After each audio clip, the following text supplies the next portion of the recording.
नमस्कार, मैं बहराज और आप देख रहे हैं द भारत नाउ। देश और दुनिया के सबसे अमीर लोगों की लिस्ट तो आप आए दिन सुनते होंगे। उनकी बढ़ती आय और प्रॉपर्टी के आंकड़े आपको चौंकने पर मजबूर कर देते होंगे। लेकिन ऐसी किस्मत हर किसी की नहीं होती। कुछ ज़मीन से आसमान पर जाते हुए मिसाल बन जाते हैं, तो दुनिया में कई लोग ऐसे भी हैं जो अर्श से फर्श पर गिरते हुए सभी को सबक भी दे जाते हैं। तो आइए आज आपको कुछ ऐसे ही लोगों के बारे में बताएं जो किसी वक्त दुनिया के सबसे रईस लोगों की गिनती में गिने जाते थे। दौलत और शोहरत उनके कदमों पर रहती थी, वो उसके शिखर पर हुआ करते थे, लेकिन आज गरीबी के अंधकार में वो खो चुके हैं। भारत के सबसे अमीर रह चुके लोगों में से कुछ लोग ऐसे हैं जो आज गरीबी की साए में जिंदगी जी रहे हैं या फिर कंगाल होने और जीवन में मिली असफलताओं के चलते खुदकुशी कर चुके हैं। इनमें से सबसे पहला नाम है इस वक्त भारत के नंबर 1 रईसजादे, रिलायंस ग्रुप के मालिक मुकेश अंबानी के छोटे भाई अनिल अंबानी। जी हाँ, वही अनिल अंबानी जो देश ही नहीं बल्कि कभी दुनिया के सबसे अमीर लोगों की लिस्ट में आया करते थे। आज उनका हाल यह है कि उन पर कई हजार करोड़ का कर्जा है। कभी 42 बिलियन डॉलर की नेटवर्थ के साथ अनिल अंबानी का नाम फोर्ब्स की लिस्ट में सबसे ऊपर हुआ करता था, लेकिन फिर उनकी किस्मत ऐसी पलटी कि अनिल अंबानी राजा से रंक बनने की कगार पर खड़े हैं। 2010 के बाद अनिल अंबानी के जीवन का वो काला अध्याय शुरू हुआ जिसने उन्हें कामयाबी के अर्श से सीधा बैंकरप्सी के फर्श पर लाकर पटक दिया। आपको जानकर हैरानी होगी कि अनिल अंबानी के डूबने के पीछे कहीं ना कहीं उन्हीं के बड़े भाई मुकेश अंबानी हैं। उन्हीं के रिलायंस जियो ने अनिल के टेलीकॉम साम्राज्य को तबाह करके रख दिया। उसके बाद उनका बुरा वक्त ऐसा शुरू हुआ कि उन्होंने खुद को यूके की कोर्ट में माना कि वो कंगाल हो चुके हैं। इस लिस्ट में दूसरा नाम है सहारा इंडिया परिवार ग्रुप के मालिक सुब्रतो रॉय का। ये एक ऐसा नाम था जिससे किसी वक्त भारत का हर नागरिक जुड़ा हुआ था, भले ही वो गरीब हो या फिर अमीर। सुब्रतो रॉय का नाम न केवल बिजनेस जगत में गूंजा करता था बल्कि पॉलिटिक्स में भी उनकी अच्छी खासी धाक थी। सुब्रतो रॉय और उनकी कंपनी ने काफी वक्त तक अपने बिजनेस को ऊंचाई पर रखा, लेकिन साल 2004 के बाद सुब्रतो रॉय और सहारा इंडिया कंपनी का ग्राफ नीचे गिरने लगा। इस डाउनफॉल की वजह थी 24,000 करोड़ का चिट फंड स्कैम, जिसे तब तक पूरा देश जान चुका था। सुब्रतो रॉय की धाक रातों रात मिट्टी में मिल गई। सेबी ने जब उनका केस हाथ में लिया, उन्हें कोर्ट में पेश होने का आदेश दिया गया, लेकिन उनके पेश ना होने पर उन्हें गिरफ्तार कर लिया गया। इसके बाद वो आज भी कानूनी लड़ाई लड़ रहे हैं। इस लिस्ट में तीसरा नाम है यूनिटेक कंपनी के मालिक रमेश चंद्र का, जो कभी 11 बिलियन डॉलर की नेटवर्थ और 32 बिलियन डॉलर की कंपनी टर्नओवर के मालिक हुआ करते थे। कभी रियल एस्टेट के बादशाह के नाम से जाना जाते थे। इनकी कंपनी यूनिटेक भारत की सबसे बड़ी रियल एस्टेट कंपनी में हुआ करती थी।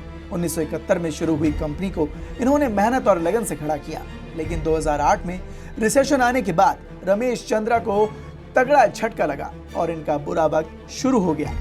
तभी उन्होंने खुद को संभालने की जगह टेलीकॉम सेक्टर में भी पैसा लगाना शुरू कर दिया। ये फैसला उनकी जिंदगी में सबसे बड़ा टर्निंग पॉइंट साबित हुआ। 2G स्पेक्ट्रम घोटाले में इनका भी नाम सामने आया और जिसके बाद इसी सिलसिले में इनके 2 बेटों को गिरफ्तार कर लिया गया, जिसके बाद ना तो रियल एस्टेट बिजनेस चला और ना ही इनका टेलीकॉम सेक्टर। इसके बाद चौथे नंबर पर आते हैं रणबैक्सी सिंह ब्रदर्स। दिवालिया घोषित होने वाले अरबपति की लिस्ट में मलविंदर और शिविंदर सिंह का नाम भी शामिल है। इन दोनों को ये कंपनी इनके दादा से विरासत में मिली थी, जिसमें दोनों भाई 33% हिस्सेदारी रखते थे। सबको लगा कि ये दोनों भाई मिलकर कंपनी को नई ऊंचाइयों पर पहुंचाएंगे। कंपनी की साख की वजह से 2008 तक इनका टर्नओवर 2 बिलियन डॉलर था, लेकिन दोनों भाई मिलकर इस कंपनी को संभाल नहीं पाए और खराब बिजनेस स्ट्रेटजीज की वजह से कंपनी डूब गई। इस लिस्ट में 5वें नंबर पर आते हैं देश के सबसे बड़े भगौड़े नीरव मोदी, जिसे किसी वक्त भारत का सबसे बड़ा हीरा व्यापारी माना जाता था। 1.8 बिलियन डॉलर की नेटवर्थ के साथ नीरव का नाम फोर्ब्स की लिस्ट में शामिल हुआ करता था। लेकिन फिर ऐसा क्या हुआ कि नीरव मालामाल से न केवल कंगाल हुए बल्कि देश के सबसे बड़े भगौड़े भी बन गए। ऐसा इसलिए क्योंकि उन्होंने अपने डायमंड इंपोर्ट के लिए नीरव ने पंजाब नेशनल बैंक से फर्जी तरीके से लोन लेना शुरू कर दिया और कर्ज ना चुका पाने पर उनका बंटा धार हो गया।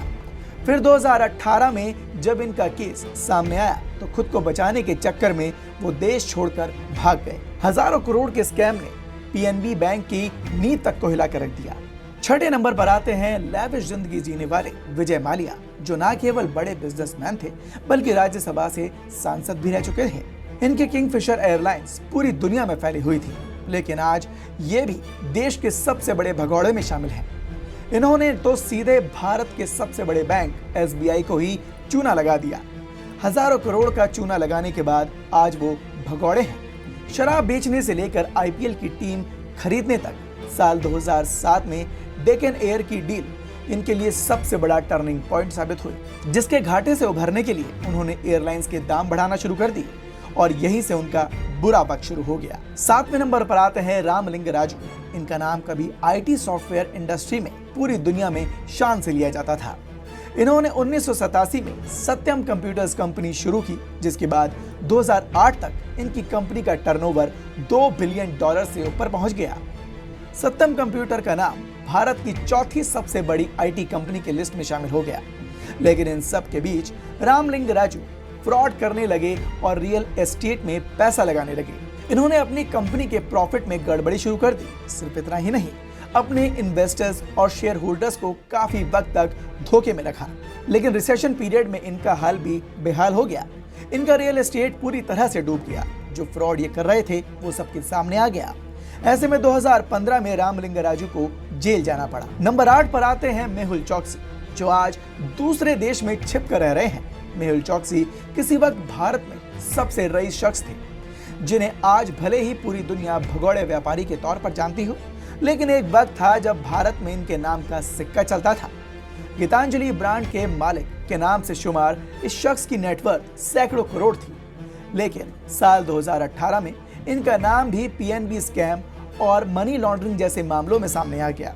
तब ये देश छोड़कर फरार हो गए थे, लेकिन आज ED ने इनकी तमाम प्रॉपर्टी जब्त कर ली है। 9वें नंबर पर आते हैं प्रमोद मित्तल, जिन्हें कभी UK में सबसे रईस लोगों की लिस्ट में शामिल किया गया था। दुनिया के सबसे अमीर स्टील मैग्नेट सुनील मित्तल के भाई होने के नाते इनका भी अच्छा खासा रुतबा था। लेकिन तरह तरह के फ्रॉड में नाम सामने आने के बाद UK की कोर्ट ने प्रमोद को सबसे बड़ा फ्रॉड घोषित कर दिया। ये मुश्किल में तब फंसे जब साल 2020 में UK की नूर गेट इंडस्ट्री का 1348 करोड़ रुपए का कर्ज ये चुका नहीं पाए, जिसकी वजह से न केवल इनकी इनकम जीरो हो गई, बल्कि इन्हें कुछ ही महीनों के लिए जेल भी भेज दिया गया। 10वें नंबर पर आते हैं BG सिद्धार्थ, जिन्हें पूरी दुनिया कैफे कॉफी डे ब्रांड के मालिक के तौर पर जानती थी। इन्हीं की वजह से भारत में क्लासिक कॉफी का आइडिया इंट्रोड्यूस किया गया। देश के हर राज्य में, हर कोने में आज कैफे कॉफी डे मौजूद है। लेकिन इनके अर्श से फर्श पर गिरने की कहानी बहुत ट्रेजिक है। उनकी कहानी तब सामने आई जब साल 2019 में उन्होंने बिजनेस फेलियर की वजह से ब्रिज से कूदकर जान दे दी थी। मरने से पहले उन्होंने अपने सुसाइड नोट में साफ लिखा कि एक मुनाफा देने वाले बिजनेस ना बना पाने के प्रेशर के चलते उन्होंने सुसाइड की है।